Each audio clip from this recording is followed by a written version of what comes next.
No one saw it coming, not fans, not insiders, not even Caitlin Clark herself. But when Angel Reese walked onto that stage beside Larry Bird, the entire basketball world stopped breathing. In a game-changing moment, Angel Reese, known for her fiery presence and unashamed confidence, teamed up with Larry Bird, a man who embodies everything old school about basketball. This was not your typical endorsement. This was a seismic shifter, clash of eras, styles, and legacies. Larry Bird, the Boston Celtics legend, has always been a man of integrity and precision. Angel Reese, on the other hand, personifies disruption, flair, and a new age mindset that lives in the spotlight. So, why would these two polar opposites work together? How does this affect the future of women's basketball? And possibly the most pressing question, where does this leave Caitlin Clark? When legends start choosing sides, it's no longer just about the game, it's about shaping the future of the sport. Caitlin Clark has made headlines since she joined the WNBA. Her talent, hard ethic, and humble personality have helped her become the face of modern women's basketball. But the look on her face when Angel Reese and Larry Bird announced their partnership said it all. She had no idea. There's no warning. For the first time, she was the reaction, rather than the headline. This was not a publicity stunt. According to insiders, this move had been planned for months. Keep airtight, deliberate, strategic. And it struck like lightning in broad daylight. Angel Reese did not simply land a deal. She claimed to be a mentor. She entered a location that many assumed was destined for someone else, perhaps, even Clark. What ensued was a media frenzy. Social media platforms erupted. Sports anchors rewrote their scripts. Analysts began to question the current order in women's basketball. While some fans praised the decision as creative, others viewed it as divisive, calculating, and even disrespectful of tradition. But that's the thing with Reese. She doesn't follow the rules. She redefines them. Angel Reese's work with Larry Bird transforms brand influence in women's sports. Caitlin Clark's silence raises concerns about behind-the-scenes competitiveness. This announcement represents a shift in WNBA marketing, player positioning, and cross-generational mentorship. Bird's engagement offers this relationship more than just clout. It grants it authority. We are referring to a man whose name is synonymous with basketball principles, whose accomplishments have inspired generations. And now he's supporting a player who many thought was too contentious, too brash, or too unusual. But that is what makes this place so magical. Bird sees something in Reese that the mainstream hasn't quite comprehended yet, a leader capable of igniting the sport's next phase. When old-school greatness aligns with new-school swagger, it's no longer about rivalry, it's about revolution. What are the implications? They are huge. This is more than just visibility. It's about power, mentorship, access, and long-term strategy. Bird's resources, reputation, and reach have now been combined with Reese's modern momentum and popularity. Suddenly, the landscape has changed. What about Caitlin Clark? She is no longer alone in determining the league's future. She has competition in the boardroom as well as on the court. This move forces Clark to rethink her own business strategy, to be more proactive, strategic, and perhaps even aggressive in exploiting her platform. Because, in 2025, basketball is more than simply a game, it is also a brand. Angel Reese is currently drafting a whole new playbook. Caitlin Clark changed the game, but Angel Reese, she just changed the rules. The timing could not have been more precise or calculated. With women's basketball experiencing a parabolic growth in worldwide viewership, sponsorship interest, and cultural importance, this relationship is not only smart, but historic. Will this compel other NBA greats to follow Bird's lead? Will Clark respond with a prominent mentor of her own? Is this the beginning of a new age in women's sports branding, in which alliances are just as important as talent? Fans are watching, brands are keeping an eye out, players are shifting. This is more than simply a sports headline. It's a turning point. But if you believe this tale will end soon, you're mistaken. Behind the scenes, the engines of narrative control are working harder than ever. The WNBA isn't simply watching from the sidelines. It's redefining itself completely. TV deals, streaming contracts, international expansion, every corporate choice is now examined against the backdrop of this new conflict. Caitlin Clark and Angel Reese are not just players. They are product lines, cultural voices, and market disruptors. When Larry Bird walked into the frame with Reese, he did more than just co-sign a player. He ushered in a movement. Consider the timing. Off-season buzz is at an all-time low. Media engagement is declining. And then Bird enters the picture, fires the discourse, and reshapes the entire off-season narrative around a single seismic moment. This was not an unexpected move. It was a message. Every legend, analyst, and athlete heard it loud and clear. Meanwhile, Clark's inner circle is supposedly planning something even grander. Not a reactionary. Not defensive, deliberate, monumental. According to multiple sources, she is in the process of negotiating a documentary agreement that will follow her entire journey from Iowa to Indiana, from underdog to icon. This is not a tell-all, but a redefinal, and she's not doing it alone. Rumors point to a collaboration with Ava DuVernay's media company, which is known for transforming real-life tension into cinematic brilliance. Imagine these headlines. Caitlin Clark breaks silence in Netflix exclusive. The Queen responds on her terms. That is not an answer. That is an assertion of cultural authority. This is when it becomes even more strategic. Reese is leaning towards real-time live appearances, controversial quotes. The immediate impact. Her playbook is noisy, rapid, and disruptive. It's working, particularly with Generation Z. Clark, on the other hand, is playing the long game. A gradual burn, a build-up to something skillfully planned, precisely executed, and impossible to ignore. That is generational branding. Think of LeBron's The Decision and Serena's Vogue cover. It's more about story architecture than reactiveness, because this is the truth. Both athletes understand how to win. Now they're learning how to lead. The court is no longer the only venue, and the scoreboard isn't the only thing being monitored. Let's zoom out. This isn't just about shaking up the WNBA, it is capturing the interest of leagues all over the world. FIFA executives have chimed in. UFC promoters are examining their marketing approach. Even NFL influencers are using Reese and Clark as models for their next influencer efforts. ESPN's YouTube analytics showed that video featuring either star now receives 4 times more average view time than other WNBA coverage. That is not hype. That is database dominance. And the NBA, best believe they are also watching. According to reports, Adam Silver personally sought a brief on the Bird-Reese relationship and how it could pave the way for future mentor-league crossovers. But power has a cost. Already, both women are subjected to levels of scrutiny often reserved for 20-year veterans. Every tweet, brand deal, and post-game expression is being edited, studied, and reframed. What about the fans? They are more polarized than ever.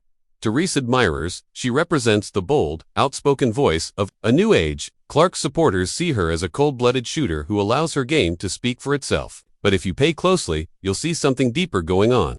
It is no longer a question of who is superior. It comes down to who defines what better means. Reese describes better as unapologetic visibility. Clark describes better as persistent greatness, and both are redefining dominance in women's sports. Internally, WNBA board meetings have begun to refer to this divide as the legacy fork. Yes, it now has a codename. Why? Because it is changing everything. From ticket pricing schemes to worldwide exhibition tours, the Reese-Clark effect is now an actual line item in how the league plans for growth. Sponsorships are also moving. According to a leaked internal presentation, corporate sponsors are now classified according on persona alignment. Brands that value conventional prestige, think Rolex, Mercedes, LinkedIn, are leaning toward Clark. Brands that value youthful rebellion, think Fashion Nova, Puma, Instagram, are all in on Reese. This pattern is not a marketing coincidence. It's a new environment for identity-based sports marketing. And Reese and Clark are the case studies. Let's discuss ripple endorsements. Michelle Obama allegedly called Angel Reese to congratulate her on the partnership's launch, complimenting her unapologetic visibility and strength. Serena Williams loved and uploaded a video of Reese's now famous bird moment. That post alone had 3.2 million views in just 8 hours. Meanwhile, Caitlin Clark was personally invited to speak at an upcoming leadership conference alongside Billie Jean King. Quiet, maybe, meaningless, absolutely not. That kind of institutional support does not just happen. It is earned, measured, and precisely timed. So now, every move is a calculation. Not simply, what do I say? But, what impact will this move have in 10 years? Few sportsmen, male or female, have ever faced such pressure. It's not only about basketball anymore. It's about legacy created in real time, scrutinized, and delivered to millions. Want proof that this is bigger than the United States? Reese's new merchandise line has sold out in 6 countries. Clark's jersey has become the best-selling women's jersey in Canada, Australia, and Germany. And WNBA League Pass subscriptions are increasing in Europe, particularly in areas where the sport was previously on life support. This is not a ripple. It is a cultural export, and it is exactly what women's basketball required to burst past the final barrier, the ceiling of global marketability. Each generation develops a rivalry. However, not every rivalry changes the culture. This one is accomplishing both, and we're only in the second quarter. Clark's next steps will be essential. Will she return to the spotlight in a full film, a viral speech, a career-defining postseason run, or something we've never seen before, something that will forever change the way athletes communicate their stories? So what about Reese? Can she continue this momentum over the course of a full season? Can her charisma translate into championships? One thing is for certain, every highlight, headline, and handshake now has weight. The Bird-Reese move did not mark the end of anything. Rather, it signaled the start of the war for narrative supremacy. And Clark's silence, that is not retreat. That is a precursor. The next move is approaching. And when it arrives, it will be more than just an answer. It will be a revolution. make no mistake, this competition is far from over. It is growing in size. As the WNBA prepares for the playoffs, the league is no longer only marketing games. It's a marketing drama, rivalries, redemption arcs. And in the heart of it all, two women who never asked for this limelight are suddenly rewriting the entire rulebook on how to behave once you're in it. Insiders have claimed that many top-tier sports networks are in talks to mic up Clark and Reese in future nationally televised games, not just to hear the play calls, but also to record the tension, the emotion, subtle power dynamics. Because each glance and word spoken now contributes to a larger story, a living documentary. Not only do you observe, but you also feel. They don't play for the scoreboard anymore. They're playing for the story that will be told 20 years from now. And here's where it becomes really powerful. This cultural moment has outgrown basketball. It has expanded into education, music, politics, and even fashion. A recent Vogue editorial suggested that Clark and Reese should appear on a dual cover feature, framed not as rivals, but as two powers propelling women's sports into a new age. You heard that correctly. The future face of sports can have two faces. Legacy versus loudness. What shapes the future? One path leads to legacy through consistency, which involves developing a resume brick by brick. The other creates effect by disrupting the stage each time she steps on it. Neither is wrong. Both are powerful. However, while the tale unfolds, fans, brands, and broadcasters are not favoring one over the other. They are taking sides in a movement. In that movement, every play becomes a headline, every quiet becomes a tactic, and every endorsement becomes a battlefield. This isn't just the biggest rivalry in women's sports. It's a historical moment that will one day recount to our children as if it were folklore. Reese versus Clark sold more than just tickets. It sold a vision for the future. So, when the next buzzer sounds, remember this. You're not only seeing two athletes, you're watching two cultural architects create a roadmap for what comes ahead. What about history? It is not written by the winner, it is written by the person who rewrites the rules. As the regular season approaches its conclusion, the true countdown isn't only on the scoreboard, it's in the hearts of fans who've been on this roller coaster from the start. And make no mistake, this isn't simply another rivalry to tire out. It's a cultural flashpoint. Caitlin Clark and Angel Reese's next matchup is being advertised as a national event rather than a game. ESPN has already shifted their broadcast schedule to prime time. Several A-list celebs are expected to attend. Major sponsors are lining up for in-game brand activations, and the numbers don't lie. The last time these two shared the court, social media impressions reached 180 million in just 48 hours.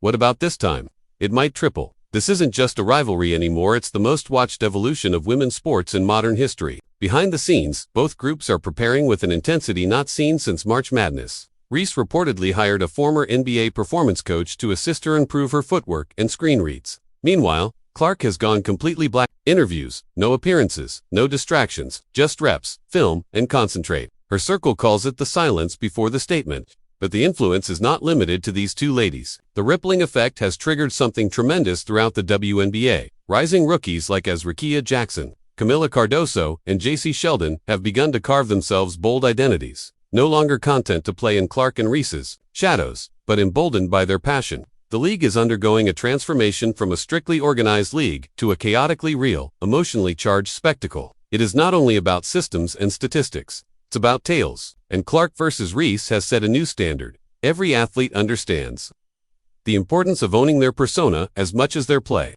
The game may end at the buzzer, but the echoes of this rivalry will shape generations.